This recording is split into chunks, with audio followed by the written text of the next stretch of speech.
하나님께서 우리에게 주시는 말씀 요한복음 21장 14절에서 18절까지 말씀 제가 한 절 여러분이 한 절 교독하도록 하겠습니다. 이것은 예수께서 죽은 자 가운데서 살아나신 후에 세 번째로 제자들에게 나타나신 것이라.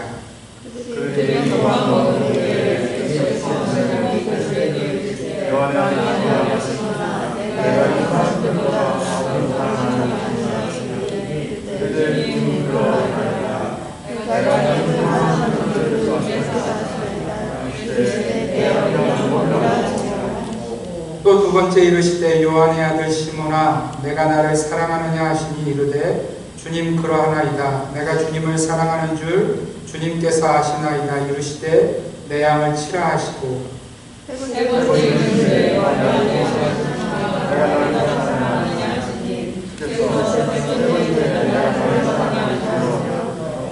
앞에 서서 이르되 모든 모든 것을 아시네 내가 나를 사랑하는 줄 주님께서 아시나이다. 우리 함께 읽겠습니다. 내가 진실로 진실로 내게 이르노니 내가 잘못을 스스로 띠띠우고 원하는 것으로 다녔거니와 늙어서는 내 팔을 벌리니 남이 내게 띠띠우고 원하지 아니한 곳으로 데려가리라. 아멘. 첫 부활의 날이 밝았습니다. 예수님은 더 이상 무덤에 계시지 않았고 주님을 쌓았던 세마포도 벗겨졌습니다. 그리고 무덤은 비었습니다. 죽었던 자가 다시 살아난 것입니다. 물론 그 전에도 그런 일은 몇 번 있었습니다. 그러나 그렇게 죽었던 자가 살아난 자들 모두는 결국은 다시 죽었습니다. 죽음의 권세는 그만큼 강력했습니다. 인간 누구도 죽음의 덫에서 벗어난 자는 아무도 없었습니다. 그러나 우리 주님은 달랐어요. 우리 주님은 죽음을 이기시고 다시 살아나셨습니다. 그것도 그냥 죽으신 것이 아니라 온몸에 그의 죽음의 상처의 흔적들을 가지고 다시 살아나셨습니다. 손과 발에는 못자국으로 그리고 옆구리에는 창자국으로 구멍이 나 계셨지만 우리 주님은 다시 살아나셨습니다. 새로운 몸으로 일어나신 것입니다. 더 이상 죄의 권세 아래 있지 않은, 더 이상 죽음의 권세 아래 있지 않은 새 몸을 입으셨습니다. 할렐루야. 아멘. 그런데 여러분, 여기서 우리는 예수님 외의 사람들을 주목해야 할 필요가 있습니다.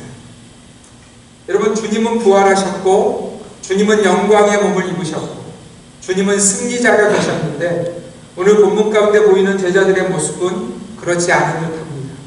여러분, 예수님이 부활하시고도 40일 동안이나 세상에 계시면서 승천하지 아니하시고 세상에 계시면서 제자들에게 나타나신 사건들을 성경은 보여줍니다. 그리고 그 40일 동안 성경이 보여주는 제자들의 모습은 우리 주님의 부활과 전혀 상관없는 모습으로 보여진다는 거예요. 여러분, 40일 동안 주님은 끊임없이 제자들에게 나타나셔서 자신의 부활을 확증하셨습니다. 그러나 그 주님의 부활을 본 자들의 모습은 이러했다고 성경은 전합니다. 여전히 두려워하거나 여전히 믿지 아니하거나. 그래서 답답하신 주님이 다른 누구도 아니고 세상의 사람들에게 말씀하신 것이 아니라 자신의 제자들을 책망하시는 구절이 성경에 있습니다. 우리 누가복음 24장 25절 함께 읽겠습니다. 시작. 이르시되 미련하고 선지자들이 말한 모든 것을 마음에 더디 믿는 자들이여. 하나님 아버지께서 선지자들을 통해서 그렇게 끊임없이 십자가의 죽음과 부활의 사건을 말씀하셨음에도 불구하고 심지어 말로만 하지 않으셨어요. 여러분, 유월절 사건을 다시 한번 설명드리지만 이 유월절 사건은요, 하나님이 행하신 이 죽음과 부활의 사건을 미리 예표하신 사건이라는 거예요. 그리고 그 말씀을 그들에게 끊임없이 하나님의 선지자들을 통해서 하나님의 이런 놀라운 계획이 있다고 말씀하셨다는 거죠. 그럼에도 불구하고 이 제자들은 여전히 두려움 가운데 갇혀 있습니다. 여러분, 요한복음 20장 19절을 보면 이 제자들의 두려움에 갇힌 모습을 보여줍니다. 우리 함께 읽겠습니다. 시작. 이날 곧 안식 후 첫날 저녁 제자들이 유대인들을 두려워하여 모인 곳에 문들을 닫았더니 예수께서 오사 가운데 서서 이르시되 너희에게 평강이 있을지어다. 여러분, 안식 후 첫날이라는 말은 부활의 날에 새벽이 이미 밝았고요. 주님이 약속하신 대로 주님이 그 죽음에서 일어나신 일이 이루어진 날이라는 거예요.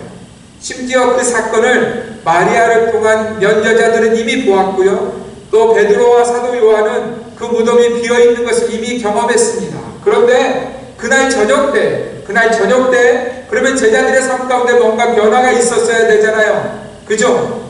예수님이 정말 부활하셨어. 뭐 이런 변화가 그들에게 보여야 될 텐데, 오늘 본문에 보면 그 제자들이 여전히 유대인들을 두려워하여 모인 곳의 문을 꼭꼭 닫고 있는 그런 모습 오늘 성경이 보여준다는 거예요. 부활의 날은 밝았지만, 예수님은 다시 살아나셨지만 제자들은 여전히 두려움이라는 죽음 가운데 사로잡혀 있는 것을 우리가 볼 수 있다는 것입니다. 여러분, 이것이 안타깝지만 첫 부활의 날의 모습이라는 거예요. 여러분, 이 첫 부활의 날을 맞이하는 제자들이 그저 두려움 가운데만 있었던 것이 아니라, 여러분, 우리가 그런 거 경험하잖아요. 열심히 해보다가 안 되면 자포자기의 심정, 될 대로 되라, 뭐 이런 생각 같잖아요. 여러분, 오늘 본문에 보면, 말씀을 보면 수석 사도라고 우리가 부르는, 이 대단한 사도라고 부르는 베드로의 말 가운데 이 자포자기의 심정이 보입니다. 우리 요한복음 21장 3절 함께 읽겠습니다. 시작. 시몬 베드로가 나는 물고기 잡으러 가노라 하니 그들이 우리도 함께 가겠다 하고 나가서 배에 올랐으나 그날 밤에 아무것도 잡지 못하였더니. 여러분, 지금 베드로가 나는 물고기 잡으러 가노라 하는 이 말 가운데 무슨 적극적이고 긍정적인 어떤 것이 보이시는지요? 여러분, 이 베드로의 말은 이런 뜻입니다. 내가 예수의 제자가 되었고 예수를 3년이나 따랐지만 예수님은 십자가의 죽으심으로, 그것도 당시의 대제사장과 바리새인과 그 시대의 주류라는 사람들에게 찍혀서 죽었으니 이제 소망은 없어. 나는 어디로 가도 그의 잔당이라고 불릴 거야 하는 이 자포자기의 심정이 베드로에게 있었다는 거예요. 알아, 예수님 부활하신 거 나도 봤지. 그런데 그게 뭐, 예수님이 부활하신 건 내가 확인하기는 했는데 그게 내 인생을 위해서 지금 무슨 도움이 되겠어? 예수님은 부활하셨지만 그게 나랑 무슨 상관이 있는데 나는 여전히 이 모양 이 꼴이잖아. 여러분, 들리세요? 이 말이 바로 나는 물고기 잡으러 가노라 하는 말이었다는 거예요. 여러분, 안타깝게도 이 생각을 베드로만 하고 있었던 것이 아니고요, 다른 제자들도 동일한 그 자포자기의 심령 가운데 있었던 것 같아요. 그래서 우리도 함께 가겠다 이렇게 말하고 있다는 겁니다. 사랑하는 성도 여러분, 예수님은 부활하셨는데 이 주님의 첫 부활 주일은 그야말로 생명이 넘쳐나고 있는 것이 아니라 어쩌면 더 암울해 보이기까지 한다는 거예요. 여러분, 그런 베드로를 주님이 다시 찾아오십니다. 부활하신 후 세 번째로 제자들에게 나타나신, 여러분, 세 번째로 제자들에게 나타나셨다면 적어도 베드로는 2번 이상 주님을 보았을 거예요. 그죠? 요한복음 21장의 베드로의 상황을 살펴보면, 여러분, 세 번째 그 실패한 제자에게 주님은 나타나셔서 그에게 말씀하고 계시는 상황이라는 거예요. 여러분, 베드로의 상황을 보면 이렇습니다. 베드로는 실패한 인생의 전형, 그것도 그냥 실패가 아니고 배신자의 전형이 되어버렸어요. 여러분, 베드로는 이 실패로 인해서 어쩌면 영원히 사람들에게, 아니 적어도 예수를 따르는 사람들에게는 저거 배신자야, 저거 배신했어, 3번이나 주님을 부인했어, 이렇게 불릴 수 있는 인생이 되었다는 거예요. 그래서 여러분, 오늘 그의 모습은요, 완전히 길을 잃어버린 모습이라는 거예요. 물론 한데 여러분 아시죠? 그의 인생에도 놀라운 결단들이 있었어요. 예수님을 보자마자 그가 그의 부모도 버려두고 그의 배도 버려두고 그물도 버려두고 예수님을 쫓았던, 여러분, 놀라운 결단이 있었던 그런 인생이 바로 베드로가 아닙니까? 그런데 여러분, 이 베드로가 하룻밤에 무너졌다는 거예요. 그것도 한 계집종의 말 때문에, 너도 이 사람의 제자 중에 하나가 아니냐? 너도 갈릴리 사람이 아니냐? 이 말 때문에 베드로가 완전히 무너져 버렸어요. 그래서 베드로가요, 예수님을 3번이나 부인합니다. 심지어 여러분, 베드로가 주님을 모른다, 그냥 이 정도만 부인한 게 아니라 성경에 보면 저주하며 맹세하며 부인했다고 말씀하고 있어요. 여러분, 그런데 문제는 예수님이 이런 베드로의 저주의 음성을 들으셨다는 데 문제가 있어요. 여러분 누가복음 22장 61절과 62절 우리 함께 읽겠습니다. 시작. 주께서 돌이켜 베드로를 보시니 베드로가 주의 말씀 곧 문을 닫기 전에 내가 3번 나를 부인하리라 하시니 생각나서 밖에 나가서 심히 통곡하니라. 여러분 61절 말씀을 다시 한번 보세요. 베드로가 지금 자신의 목숨 하나 살리기 위해서 그 계집종이 하는 말에 반박하고 나는 저를 도무지 모른다. 저 인간이 도대체 누군데 왜 나랑 자꾸 연결시키느냐 이렇게 저주의 음성을 쏟아붓고 있는 그 순간에 여러분 예수님이 들으셨어요. 그리고 몸을 돌이키사 베드로를 보십니다. 여러분 이 정도 배신자라면 이제 베드로의 삶은 완전히 망가진 인생 된 거 아니에요? 배신자, 실패자, 완전히 길을 잃어버린 인생, 이렇게 베드로를 불러야 하는 것 아닙니까? 그리고 그의 삶은 오늘 주님이 부활하신 이후에도 여전히 그 자리에 머물러 있는 것 같아요. 여러분 오늘 본문에 보면 주님이 부활하신 후에 3번째로 제자들에게 찾아오셨다고 말씀하시는데 베드로에게 적어도 2번 이상 찾아오셨다고 우리가 알 수 있는데 주님이 부활하셨음에도 불구하고 베드로는 여전히 회복되고 있지 않다는 거예요. 베드로는 여전히 길을 잃어버린 인생으로, 아니 베드로만이 아니라 오늘 본문의 모든 제자들이 그런 모습 가운데 있다는 겁니다. 사랑하는 성도 여러분, 너무 우리 인생 같지 않습니까? 주님 없는 인생으로 그렇게 수고했어도 아무것도 거두지 못하는 밤이 계속되는, 밤이 맞도록 수고했어도 거둔 게 없는 인생, 이게 바로 베드로의 삶이었다는 거죠. 그리고 우리들의 삶이라는 거예요. 사랑하는 성도 여러분, 이렇게 실패한 인생, 배신자의 대명사가 되어버린 인생, 길을 잃어버린 인생에게 주님이 찾아오셔서 똑같은 질문을 3번 하십니다. 네가 나를 사랑하느냐? 내가 나를 사랑하느냐? 내가 나를 사랑하느냐? 여러분, 왜 주님이 똑같은 질문을 3번이나 하셨을까요? 제가 다시 한번 말씀드리지만 베드로는 정말로 배신자였고 실패자였고 길을 잃어버린 인생이라는 거예요. 그야말로 어디로 가야 할지를 모르는 그런 인생이 바로 베드로 자신이었다는 겁니다. 그런데 그런 베드로에게 주님이 묻고 계세요. 네가 나를 사랑하느냐? 여러분 이것은요 질문이 아니라 답이었어요. 예수님이 지금 베드로에게 질문하고 계시는 것이 아니라 답을 주시고 계시는 것이었어요. 사랑하는 성도 여러분, 이 길이다. 길을 잃은 내가 가야 할 길이 바로 이 길이다 라고 말씀하시는 주님의 음성이 바로 네가 나를 사랑하느냐라고 물으시는 음성이었다는 거예요. 사랑하는 성도 여러분, 주님의 말씀은 저와 여러분들에게도 동일합니다. 주님이 우리들에게도 이 길이라고 말씀하고 계세요. 네가 나를 사랑하느냐라고 말씀하시는 이 말씀 가운데 네가 걸어야 될 길이, 네 인생이 나를 믿는 네 인생이 걸어야 될 길이 여기 있다라고 말씀하시는 거예요. 여러분 성경은 계속해서 하나님은 이렇게 소개합니다. 하나님은 사랑이시다. 하나님은 사랑이시다. 여러분 우리가 믿는 하나님은 사랑의 하나님이시라는 거예요. 그렇다면 그 사랑은 도대체 어떤 사랑을 이야기하는 것일까요? 여러분 도대체 하나님이 성경을 통해서 우리에게 말씀하시고자 하는 사랑은 무엇이냐는 거죠. 여러분 마태복음 24장에 보면 예수님이 이 말씀의 증거들을 보여주시는 말씀들이 있어요. 우리 말씀을 같이 한번 보겠습니다. 마태복음 24장 10절에서 13절 함께 읽겠습니다. 시작. 그때 많은 사람이 실족하게 되어 서로 잡아두고 서로 미워하겠으며 거짓 선지자가 많이 일어나 많은 사람을 미혹하겠으며 불법이 성함으로 많은 사람의 사랑이 식어지리라. 그러나 끝까지 견디는 자는 구원을 얻으리라. 아멘. 여러분 말세의 증거들을 주님이 미리 말씀해 주시는데 그 증거 중에 하나가 뭐예요? 네. 불법의 성함으로 많은 사람의 사랑이 식어지리라. 여러분 그러니까 하나님 보시기에 사랑이 없어지는 현상들이 바로 이 마지막 때의 증거라는 거예요.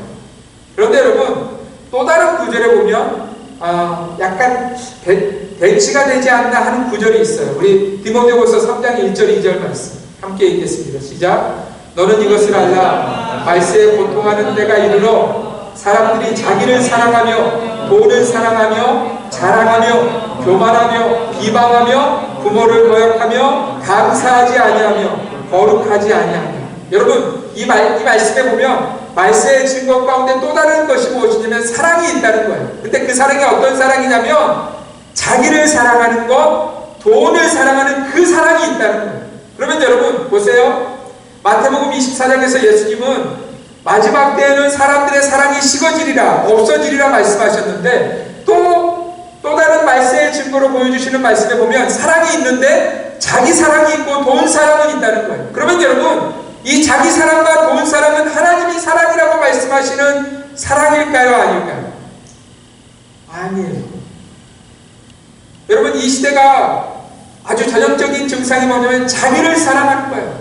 자기밖에 사랑하지 않아요. 심지어 가족들도 사랑하지 않고요. 더 이상 자녀들이나 부모, 그것은 한참 후순위에요. 나를 사랑하는 일이 가장 먼저라는 거예요. 그런데 하나님 보시기에 그것은 사랑이에요? 사랑이 아니에요? 사랑이 아니에요. 사랑이 아니에요. 여러분 하나님이 찾으시는 사랑이 있다고 말씀하시는 거예요. 여러분 하나님은 도대체 무엇을 사랑이라고 우리에게 가르쳐 주시는 것일까? 하나님은 도대체 어떤 사랑을 저와 여러분 가운데 찾고 계시는 것일까? 저는 우리 주님이 십자가를 지신 그 죽음의 날과 또한 부활의 날에 서서 다시 한번 하나님의 사랑에 주목하기 원합니다. 여러분 기독교를 사랑의 종교라고 사람들이 이야기하지만 대부분의 사람들이 생각하는 사랑과 우리 하나님이 말씀하시는 사랑이 전혀 달라요. 여러분 십자가는요 한 단어로 축소하면 십자가도 한 단어이지만 십자가는 사랑이에요. 십자가는 그저 생명을 구원하시고자 하시는 하나님께서 준비하신 하나의 방법 정도가 아니라 십자가는 사랑 그 자체라는 거예요. 여러분 이런 의미가 되는 거죠. 여러분 예수님의 십자가가 이 구약의 출애굽의 유월절 양과 이렇게 예표가 되어져 있다는 것을 제가 말씀드렸어요. 그래서 여러분 그 이후로 모든 이스라엘 백성들이 스스로 죄를 발견했을 때는 그냥 그 죄를 자신 안에 두지 않고요. 자신이 가지고 있던 양이나 염소나 짐승을 가지고 하나님 앞에 나아가서 그 양의 머리에 손을 얹고 죄를 전가하고 그 양을 죽여서 자신의 죄를 없이 합니다. 여러분 그런데 이런 의식들을 그냥 이런 것으로 이해하면 안 된다는 거예요. 예를 들어서 이런 거 있죠. 여러분 우리가 종종 집에서 이렇게 신호위반에 관련된 그 티켓을 받을 때가 있어요. 거기 보면 이렇게 그냥 티켓만 오는 것이 아니라 사진이 같이 찍혀 있죠. 우리가 어디서 법을 어겼는지 찍혀 있고요. 그리고 그 옆에 보면 얼마의 범칙금을 내라는 것이 이렇게 있어요. 여러분 적어도 이 신호위반은요, 내가 그 범칙금 내고 교육 어느 시간 정도 이수하면 그 신호위반의 법은 잘못은 없어지는 거죠. 그죠? 여러분 십자가를 그렇게 이해하시면 안 된다는 거예요. 내가 죄를 지었는데 예수님의 십자가로 없어졌어. 끝. 이 정도로 이해하시면 십자가를 다 모르시는 거예요. 여러분 십자가는요 전적인 사랑의 모습이라는 거예요. 여러분 예수님에게 십자가는 그리 쉬운 사건이 아니었어요. 우리가 알다시피 이 잔을 내게서 옮기시옵소서로 기도할 정도로 십자가는 주님께 참 어려운 일이었어요. 그런데 여러분 십자가는요 예수님의 하나님 아버지를 향한 전적인 사랑의 모습이 바로 십자가였다는 거예요. 내가 너무 사랑하는 아버지, 그 아버지가 계획하시고 결정하신 일, 끊임없이 배역하는 인생들임에도 불구하고 여전히 사랑하시며 그들을 구원하시겠다고 결정하신 그 아버지를 너무나도 사랑하셔서 그 아버지의 뜻에 순종하신 사건이 십자가라는 거예요. 여러분 이것을 기억하셨으면 좋겠어요. 십자가는 예수님의 아버지 하나님에 대한 사랑이 담겨져 있는 사건이었어요. 또한 그 십자가는 우리 주님의 우리를 향하신 사랑이 담겨져 있는 사건이었어요. 여러분 어떻게 사랑하셨냐면 자기의 몸이 찢길 것을 알면서도 자신의 그 몸 가운데 있는 물과 피를 다 흘려내실 것을 알면서도 우리를 사랑하셨기에 나아가신 사건이 바로 십자가라는 거예요. 여러분 십자가는 무슨 죄 없애는 기계적인 행동, 죄 없애기로 계약한 어떤 계약서 정도로만 생각하신다면 그것만큼 십자가에 대해서 오해하는 것이 없어요. 여러분 십자가는 하나님의 사랑이었습니다. 더 사랑하는 것이 없어요. 여러분 이게 정말 중요해요. 십자가는요 내가 너 외에는 더 사랑하는 것이 없어. 내가 하나님 아버지 외에는 더 사랑하는 것이 없다는 표현이 바로 십자가셨다는 겁니다. 십자가는 하나님 아버지의 사랑이셨습니다. 심지어 자신의 독생자 아들보다 우리를 사랑하신다는 사랑의 표현이 십자가셨어요. 여러분, 그래서 십자가가 사랑인 거예요. 제가 요즘 저희 아들을 좀 돕고 있는데요. 제 큰아들이 요즘 저희 여동생 가정 때문에 비즈니스 하나를 하고 있는데, 이제 25살짜리가 24살인가요? 24살짜리가 뭘 하니 얼마나 실수도 많고 그러겠어요. 제가 이제 거기 가서 정말 1센트도 안 받고 열심히 일을 해주고 있어요. 근데 그 일을 하면서 불평이 생기는 것이 아니라, 내가 내 아들을 도울 수 있어. 내 사랑하는 아들을 내가 너무 사랑하는데 저 아들이 저렇게 수고하고 있는데 내가 한 귀퉁이 이렇게 내 아들을 위해서 수고할 수 있는 건 너무 기쁘고, 야, 내 안에 이 기쁨이 넘쳐나냐. 여러분, 그 마음을 하나님이 이 고난주간 한 주간 동안 제 마음에 있게 하셨어요. 그러면서 제가 깨닫게 하시는 것이 무엇이냐면, 하나님 아버지께서 아들을 사랑하심과 그 아들을 사랑하심에도 불구하고 우리를 사랑하셔서 그 아들을 십자가에 죽이시기까지 사랑하신 그 사랑이 한 주간 제 마음 가운데 흘러갔어요. 하나님이 그토록 나를 사랑하시는구나. 하나님이 그토록 우리를 사랑하시는구나. 사랑하는 성도 여러분, 십자가는 그야말로 하나님의 사랑입니다. 아멘. 여러분, 그렇다면 부활은 무엇일까요? 여러분, 죽은 자가 누구를 사랑하는 것이 가능합니까? 불가능합니까? 한번 생각해 보세요. 죽은 시체가 이렇게 누워 있는데 그 시체가 누구를 사랑하는 것이 가능해요? 불가능해요? 불가능하죠. 그래서 하나님이 우리를 살려내신 거예요. 여러분, 부활의 사건은, 야, 나 이제 영원한 죽음에서 벗어났어, 할렐루야, 나 이제 내 마음대로 이게 아니고요. 주님이 그토록 사랑하셔서 살리신 그 인생, 그 살아난 인생은 뭐 해야 되냐면, 살아난 자답게 하나님을 사랑하고 있어야 된다는 거예요. 여러분, 부활의 의미가 이거예요. 아, 나 이제는 영원한 죽음 가운데 있지 않아, 지옥에 떨어지지 않아, 아, 이제 잘 됐어, 이제는 내 맘대로. 여러분, 그게 아니라는 거예요. 우리가 살아난 자가 되었으며 그 전능하신 하나님, 우리를 그토록 사랑하시는 하나님을 사랑하는 것이 살아난 자의 삶이라는 거예요. 제가 어떤 분과 한 2주 전에 그런 이야기 했어요. 집사님, 하나님을 진하게 사랑하고 계세요? 하나님을 집사님의 인생에 그 무엇보다, 누구보다, 집사님 자신보다 진하게 사랑하고 계세요? 하나님이 집사님에게 기대하시는 것은 그거예요. 다른 것 아니에요. 많은 물질을 헌금하는 거, 그런 거 필요 없어요. 내 삶을 통해서 많은 일을 해가는 거, 그런 거 필요 없어요. 하나님이 우리에게 원하시는 것은 내 삶의 그 무엇보다도 하나님만을 사랑하는 그거, 그 진한 사랑, 아버지가 아들을 죽이시기까지 사랑하신 그 진한 사랑을 우리에게 찾으시려고, 우리와 그 사랑을 나누시려고 우리를 부활시켜 주신 거예요. 할렐루야. 사랑하는 성도 여러분, 부활한 자가 되셨습니까? 영원한 생명을 가진 자가 되셨어요? 우리 안에 주님을 향한 사랑이 더 깊어져야 돼요. 그걸 나오세요. 아들을 사랑하셨어요. 태초전부터 함께하신 독생하신 아들이었어요. 그러나 그 아들을 죽이시기까지 우리를 사랑하신 그 사랑, 우리를 살리시고 우리와 다시 한번 교제하기를 기뻐하시는 그 하나님 아버지의 뜻. 그래서 예수님이 베드로에게 이렇게 묻고 계시는 거예요. 네가 나를 사랑하느냐? 네가 나를 사랑하느냐? 네가 나를 사랑하느냐? 사랑하는 성도 여러분, 오늘 우리 주님이 십자가에서 흘리신 보혈의 피를 믿는 우리에게도 하나님 이렇게 질문하고 계세요. 네가 나를 사랑하느냐? 이 삶의 그 어떠한 것보다도, 너 자신보다도 네가 나를 사랑하느냐? 여러분, 예수님이요 베드로를 통해서 하나님 사랑하는 자는 어떻게 사는지를 말씀하신 구절이 있어요. 오늘 보면 18절 말씀 함께 읽겠습니다. 시작.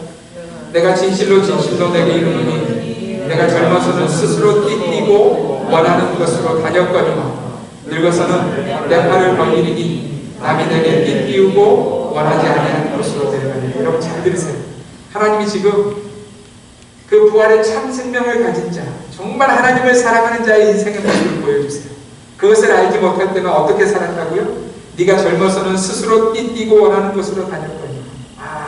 내가 주님을 위해서 뭔가 할 거야. 내 인생 한번 뭔가 이렇게 좀 그런 생각으로 자기 열심과 자기 뜻을 따라서 살았다는 거예요. 그런데 하나님의 참 사랑을 깨닫고 난 베드로의 인생이 어떻게 변하고 있다고요? 늙어서는 내 팔을 버리리니 남이 내게 띠띠우고 원하지 아니하는 곳으로 데려간다.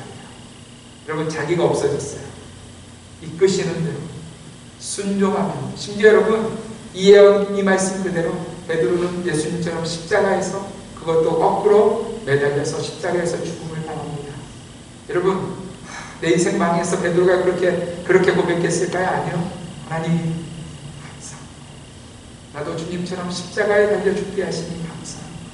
주님의 사랑이 놀랍습니다. 사랑하는 성도 여러분, 이것이 하나님을 사랑하는 자의 삶의 모습입니다. 저는 우리 주님의 교회가 주님처럼 사는 성도들의 모임이 되시기를 주님의 이름으로 부탁드립니다.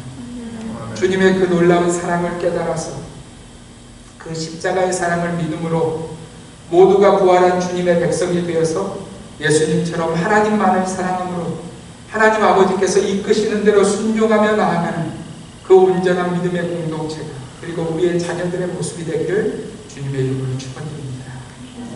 기도하겠습니다.